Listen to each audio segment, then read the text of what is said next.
Non-binary representation in video games of the past has been limited to weird little persons like Kirby and Queen of Quen, little blob people who can't have a gender, mainly because they're just so round. In the early days of gaming, since your characters were made up of all of about 10 pixels, you'd sometimes get characters like the White Mage in Final Fantasy whose gender was ambiguous enough that even Nintendo wasn't sure what it was supposed to be. But when I heard that Baldur's Gate 3 had trans options to customize your player character's body down to the junk, I was delighted because I identify as a disgusting pervert. I was super into the idea of being able to create a trans body and androgynous character with they-them pronouns who I could relate to better than any I ever had before. Oh, what's that? The bodies are a strict binary with no androgynous options at all. If you pick the masculine body, you can't have a feminine face and vice versa. There's no boob freedom. You can only have them with the feminine body, and the height is fixed to make sure feminine bodies are always shorter than the masculine bodies. Oh, okay, great. Thanks so much. So basically, if you want to be tall, you have to be flat-chested. Like, this was clearly designed so you could be a trans woman, for example, but you can't be a tall trans woman. This whole customizable junk thing is starting to feel like a bit of a gimmick. While I ended up really loving Baldur's Gate 3, I was nevertheless disappointed by the character creator. So when I heard the news about Dragon Age the Veilguard, I was really excited. Yes, in that way. Veilguard has a truly extensive character creator in which you can customize your body in all sorts of ways. There's a triangle slider for bodies with the 3 points being skinny, chubby, and muscular. You can do the same with faces, finding a super androgynous face between your own selection of masc and femme faces. There's a bulge slider regardless of your gender. You can even give your character top surgery scars. Incroyable. And perhaps most impressive of all, you were given the option to select a trans history for your character, giving you unique trans-related dialogue options, which would be especially important because one of the companions you pick up is Tash the Dragon Hunter, a super cool warrior who breathes fire. There's no way this wasn't going to be awesome. I mean, Tash is a Kunari, these guys with the horns, and the previous Dragon Age installment established trans law with the Kunari. These guys have such strict gender roles that they circle round to trans inclusion. If a Kunari woman really wants to fight and has a gift for it, she becomes an Akunath-Lak. He becomes a guy. Kunari don't treat those Akun people any differently than a real man. They are real men. This is Iron Bull, and this is his second in command, Krem. Krem is trans, and although he's survived transphobia in the human world, Iron Bull just fully accepts him because being trans is normal in Kunari culture. It's really great world building, it feels cohesive and natural, and I really loved it. Krem is a great character. They ever wear shirts under the Kun chief? Or do they just run around binding their breasts like that? It's a harness. Yes, for your pillowy man bosoms. So undoubtedly, this creative team could totally bring the same to Tash and provide us with the best non-binary character in video games. Oh, what's that? The head writer of the original Dragon Age left? Oh, great. So, I'm non-binary. What does that mean? I'm going to be honest, Tash's lengthy coming out story is not only boring, it not only makes Tash feel like an insufferable teenager and unbearable to romance in a game that's meant to be for adults, but also it just kind of doesn't make sense. Tash's main companion quest is coming out to their mum who, spoiler alert, as it turns out, is basically fine with it. There are other non-binary people in Tash's guild, and there's no mention of transphobia existing on any level in the society in which they live, the Kingdom of Ravain, which is such an androgynous place that even the men get to wear sexy warrior bikinis. So not only was I confused as to why Tash was so worried about coming out, but my special non-binary dialogue options didn't help me in the slightest. I still don't get what the problem was in this world where everyone was so accepting of everything that the game just feels like an episode of Heartstopper. It kind of feels like Tash lives in San Francisco, has a popular shipping Tumblr, but somehow doesn't know what a trans person is. There's this bizarre educational scene where a character explains in great detail what to do when a trans person is misgendered. Best part is, while Tash is pounding that snake's nose, she's still holding the ruby in her other hand. They're still holding it, sorry.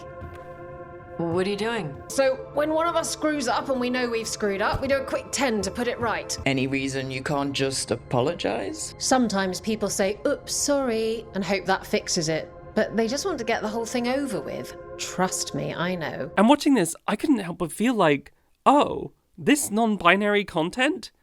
it isn't made for non-binary people at all. It's educational content for someone else. Interestingly though, while creating my character, I realised that while there was a height slider, so you can choose to be taller, the masculine bodies are still taller than the feminine bodies. And once again, only the feminine bodies are allowed boobs. That seems weird for a character creator with top surgery scars. I also noticed that the bulge slider was really not all it was cracked up to be. In fact, the bulge is gendered. If you pick a feminine body, you get a dainty flatter bulge. What? What is this penile gatekeeping? In this game, which is supposed to be so wonderfully trans-inclusive, can you really not be a tall woman with a big Why can't you just be androgynous in any of these games? Time after time, I find it impossible to make androgynous characters, despite the fact that these games are getting great press for being trans-inclusive. So what's the deal here? Why do I keep running into height limits and massive chest problems? Well, to answer that question, we must go back to the original massive chest problem, Lara Croft. Tomb Raider presented the gaming world with a very transgender problem. You see, the vast majority of gamers were men. Advertisers specifically targeted male audiences. The heroes which defined the 80s and 90s were male characters such as Mario, Sonic, Link, Solid Snake. But Lara Croft brought 90s girl power to the forefront of gaming. She was a cool, powerful woman with two main features which really brought all the boys to the yard. Her big, beautiful eyes. And a chest so big her own arm clips through it. But here's where it gets gender weird. What does it mean to be a man but role-playing as a woman? Part of video game magic is the immersion, the ability to walk around fantastical worlds, to imagine what it would be like to be a dragon hunter, a mage, an assassin, an Indiana Jones. So if your fantasy Indiana Jones is a woman, what does that mean for you as a player? Are you role-playing a woman? Are you willing to walk a mile in her 36G bra? Is the escapist fantasy of the heterosexual cis man really to be a woman, or is it to rescue one? Luckily, Lara came with her own solution. There is a built-in emotional distance between the player and Lara. She talks directly to you. She welcomes you to her home following a sexy loading screen. Welcome to my home. I'll take you on a guided tour. Now I'd better take off these wet clothes. And as you play, you get to, well, look at her bum.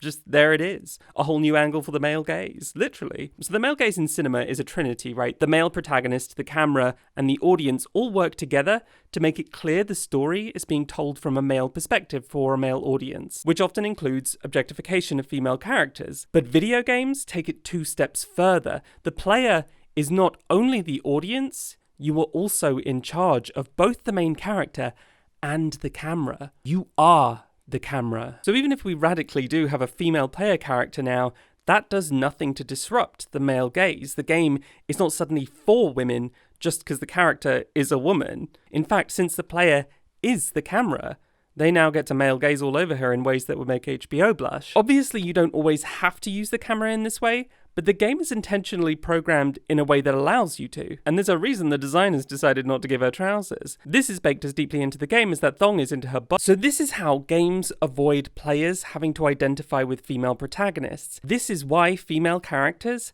have to be sexy. If she's sexy, she's not you. She's for you. Even when Lara Croft was redesigned for slightly more modern sensibilities, the creators made it clear that you're not really playing as her. The executive producer of the 2013 Tomb Raider said, "When people play Lara, they don't really project themselves into the character. They're more like, I want to protect her. You're kind of like her helper.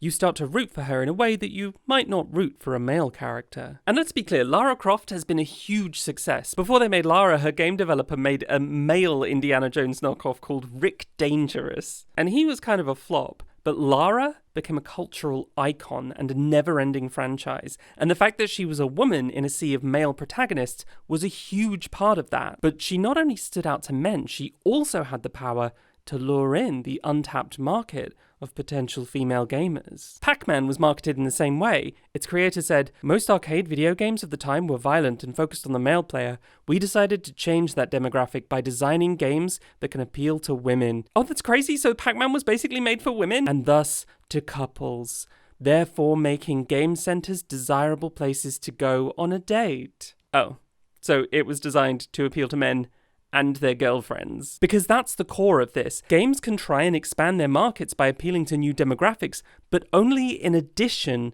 to their core audience of straight men. You can have a female protagonist, but only if you do it in a way that won't alienate gamer bros. But what about men's bodies? Aren't they objectified too, with incredibly high body standards? That is an excellent question. So good, in fact, we're going to give it its own special chapter title.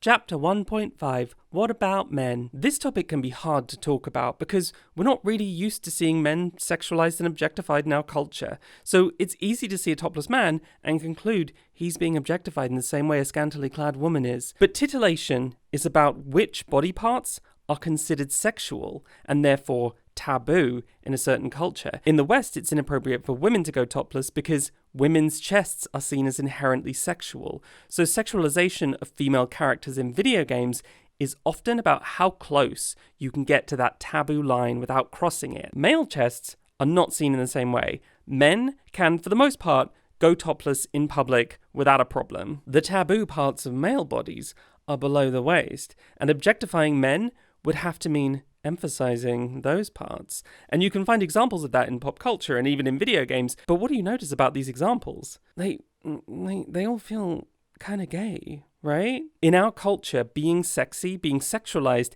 is so connected with femininity that sexualized men feel like they're crossing the cis-het rules of gender. They feel gay. You can make the Baldur's Gate male companions look more risque by putting them in the female character's clothes, which emphasize their bodies. They're more objectified now, and also gayer. And actually, this is the only way proven to make Will a tolerable character, make him gayer. The same way that female characters are objectified to appease gamer bros who are scared of identifying with femininity, male characters mustn't be objectified. Otherwise, playing a game would feel gay. If Kronos from God of War was objectified like Lara Croft, gamer bros wouldn't feel powerful and cool playing as him. They would feel uncomfortable. Huge beefy men in games might be unrealistic, they might even be bad for men's body image, but they're not sexualized for women. They're male power fantasies. So both men and women in games are designed to pander specifically to straight men's fantasies. But one great way to give your gamer bros exactly what they want while still selling the inclusivity of your game is the character creator, where you can design your own perfect vision of representation. Do you want to be a powerful boy elf or a hot girl elf? And now in the 2020s, you can also pick your body, your gender identity, your pronouns, your voice, sometimes even your junk, all independent of each other. That's right, folks, you can select from a variety of innies and outies, cut and uncut, with bushes or freshly cut lawns to perfect the nether regions of your treasure hunter or cyber anarchist in ways which will have no bearing on the story whatsoever. And that's what inspired this video. We decided to explore the wonderful world of the trans-inclusive character creator. With all these new options, how easy is it to create an androgynous character to exist as a non-binary person in these worlds? But there's a scale when it comes to character creators, one that we just made up. But on the one hand, you have the sexy binary games, like Baldur's Gate 3, the third game in the Baldur's Gate series, and Cyberpunk 2077, the 2077th game in the Cyberpunk series. On the other end of the scale, we have the mixblobby, the round little persons like Kirby and Queen of Quen. Mixblobby is usually a genderless blob with no gendered body features at all, just a few pixels here and there to represent a certain hairstyle or clothes. Minecraft is a great example. You're abstracted to the point where you are literally just a handful of cubes. You've also got Animal Crossing New Horizons or Little Big Planet. But the more intricate the design becomes, the more gendered choices get. For example, in OlliOlli World, a midpoint between mixblobby and sexy binary, you get a slider, a scale where you can choose exactly how masculine or feminine you want your body shape to be, while your chest remains slightly ambiguous. So there's still plenty of opportunity for androgyny. But the closer we get to the sexy binary, the fewer options we get for androgyny. In The Sims 4, first you choose whether you're male or female, and then you're able to customize further by choosing your body frame separately, which is basically your skeleton size. You're also able to choose whether you use the toilet standing up or whether you lactate or your pronouns. But by turning the character creator into a series of binary choices like this, you actually lose some freedom. Like, weirdly, you don't have any control over your chest,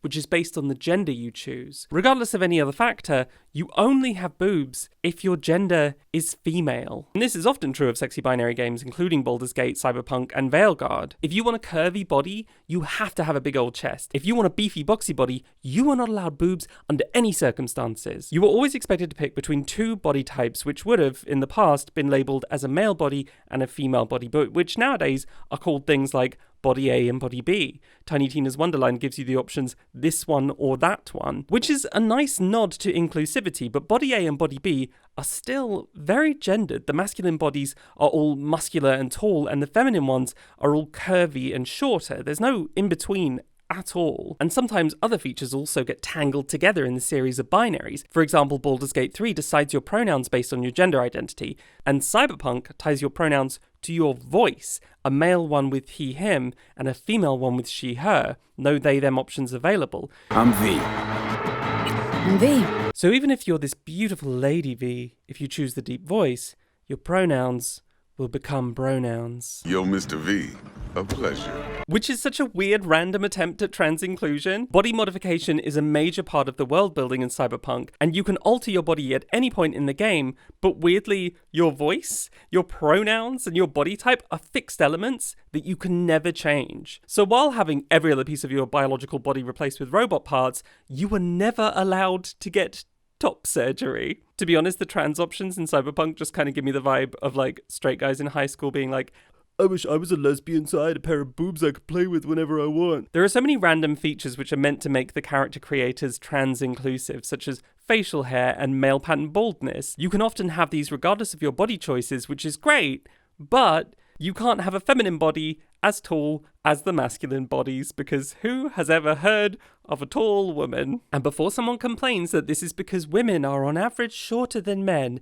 yes, I know, but not every man is taller than every woman. Like, you literally can't make Zendaya and Tom Holland in these games unless you make Tom Holland like a gnome or something. And especially in games that pride themselves on trans inclusion, it seems really weird that you can't even control your height. Because regardless of your junk, certain games just want you to be conventionally hot. You have to fit into their invented worlds in particular ways, and they decide what the restrictions are on that. So when trying to create versions of myself in all these games, for the most part, I found it impossible. Androgyny doesn't exist. It isn't allowed. But like, why? Games are just computer programs. The developers can make them do whatever they want. Video games, like film, like most media, are a technology of gender. They help normalize our ideas, not just of what a man is, what a woman is, but what gender itself means. And because we're living in a time when our ideas of gender are rapidly changing, these changes are hyper noticeable. You can follow a game franchise like Baldur's Gate or Dragon Age and see how its conceptions of gender changed alongside our cultures in just a few decades. But if we only focus on the changes, it's very easy to overlook everything that has basically stayed the same. If you're looking for the traditional gender binary, then look no further than Baldur's Gate's hobbits. The male halflings are chubby and middle-aged in true Bilbo fashion, but the female halflings are curvaceous Lara Croft-style hotties, an utter betrayal of everything hobbit culture stands for. No second breakfast for you, madam. So while these character creators might seem to offer the freedom for everyone to enjoy these games, they never stray too far from their Lara Croft origins. This is my character here. Now for me, this is more fun than playing a dude character. Now we're a dude. Oh, hold on. Yeah, that looks more like me. He is you. She is for you. And now she can even have a willy, because this is 2024 and trans is the 6th most viewed category on Pornhub. And it's not just in character creators. This bias towards male players is clear in the world building as well. The cyberpunk designers claimed their world would be super gender non-conforming, like, duh, in a world where people are casually changing their bodies, swapping out body parts, where you can get robot legs and Wolverine claws, being trans just isn't that big of a deal. Which sounds convincing, sounds cohesive, but then you actually play the game, and the gender non-conformity is nowhere to be found, except for this guy Fingers, who is a total creep. A balding femme? What a monster. Everyone, it's time to stop pretending that the reason trans femmes might have felt alienated from video games was because they couldn't have a massive schlong. And if you play as a woman, but you want to choose the deeper voice option or vice versa, then not only are you going to get misgendered everywhere you go, but half of the love interests no longer fancy you. You are punished in-game for your gender transgressions. You can really tell this game was made for the straight male player, not only from the early promo materials, but also from the fact that the female love interests are integrated into the main mission, while the male love interests are hidden in side quests. Not to mention the way the bedroom scenes play out. It is pure male gaze, even when you're meant to be a lesbian, complete with phallic symbolism, which I highly doubt is here for trans lesbians. And if you're a woman romancing a man, it's the exact opposite. The game will not let you see any of his body, but you do get to see all of yourself. The truth is, games have enhanced the gender binary in some ways. Video game designers can take the best bits of the hottest models and combine them into an enhanced beauty ideal, a Franken supermodel which no real human can achieve. The beauty ideal is the sexy binary, young, toned, exaggerated, super gendered, but most players will not look like their avatar regardless of their gender. So the real body has become monstrous. The monsters in these games get to have skin texture and be gender non-conforming, to be old and fat and affected by gravity, because they're meant to be gross and scary and funny, like this monster couple in Baldur's Gate. She can be tall and fat and saggy because you're meant to kill her. She gets to be bigger than her boyfriend because they're monsters. The same way that Fingers gets to be gender non-conforming because he's a creep. It's meant to be grotesque in a world of elves who look like Instagram influencers. So as the hero, you can't be fat, and you can't even be a tall woman. The game establishes the acceptable parameters for what a body and what a gender should be. And these genders are virtual, unachievable ideals, a fantasy of gender with rigid rules for the body. Because the root of all this, going back to our dear Lara, is the assumption that men could never, should never connect or identify with women. She is not him, she is for him. And the sexy binary is a way of reinforcing that. And that's why transness is so weird and limited in these games. You can't squeeze gender diversity into a system designed to enforce a strict patriarchal binary. So if I want to be body positive and love myself in all my androgynous weirdness and create a version of me with which to enter into these fantasy worlds, I am reminded by game after game that I cannot be feminine if I am also tall. The Sims 4 didn't actually have any trans options to begin with. Those options came later. The alpha versions of Baldur's Gate 3 and Cyberpunk also had no trans options. All these games were built for a simple choice between a male and a female avatar, and then the trans choices were an afterthought. So the trans options become pretty minor. You can change your hair or your junk. But the sexy binary was built into those games from the start, and the limits of the sexy binary persist. But to build an actual trans-inclusive character creator, what if you abandoned the sexy binary entirely? 2022's Saints Row was definitely a flop and not a revolution by any means, but their character creator was super innovative. There is no sexy binary, just a human shape that can be changed in almost any direction you want it to. Every body part was on a slider: chest, crotch, muscles, body shape, everything. It's the first time I truly felt like I could create a version of myself, which was a great feeling. I think this is a glimpse into what character creators of the future could look like. Start from scratch. Reinvent the wheel. But also, I think what most of these games are really missing is solid world building, which ties the character creator to the world of the game itself. Cyberpunk failed because it's about a body modification world, where gender-related body modification has essentially been forgotten in favour of the sexy binary. Dragon Age the Veilguard failed probably in part because it seems to have treated its writers really poorly, but more specifically because they take gender very seriously, but also didn't properly consider how gender worked in this world. Is this a place where trans people struggle or not? I have no idea. So how do you get non-binary world building right? Well, let's look at some examples. The Fallen London games are about a world in which Victorian London has been pulled into a huge underground cavern next to hell. So there are now all sorts of creatures integrated into the city, like devils, mummies, and squid people. And as for the character creator, you can identify as a lady, a gentleman, or, "My dear sir, there are individuals roaming the streets of Fallen London at this very moment with the faces of squid. Squid! Do you ask them their gender? and yet you waste our time asking me trifling and impertinent questions about mine. It is my own business, sir, and I bid you good day. Gender ambiguity is seamlessly integrated into the games, not just through world building, but also in tone. The world of Fallen London is cheeky and mysterious, and so gender can also be cheeky and mysterious. No Man's Sky is about a universe of genderless aliens where everyone's pronouns are they, them, and it just fits with the tone of the game. My gender is a swirling ball of gas. Yes, sure, that's good. And when you visit planets and catalogue new species, their genders will be like exotic and extreme, which is a cool little detail, but also adds to the alienness of the world. Why would everywhere in the whole universe have the same gender system as us? Isn't this more fun and interesting? For both Fallen London and No Man's Sky, this is just a small part of their world building. It feels like the developers looked at their worlds, thought about how gender would work in them, and then let gender nonconformity organically emerge from that. Which isn't going to make for a flashy advertising gimmick the same way a bulge slider will, but it does feel more thoughtful. Trans inclusion is difficult because if you do it genuinely, it will force you to reevaluate everything about gender. You know, when conservatives complain that female characters and trans characters are tacked on and feel forced in these games, they're kind of right, just not for the reasons they think. It's actually because games are scared to abandon the male gaze as the default player perspective, because boys won't let anyone else into their clubhouse. But you know what's funny? Women play games just as much as men do.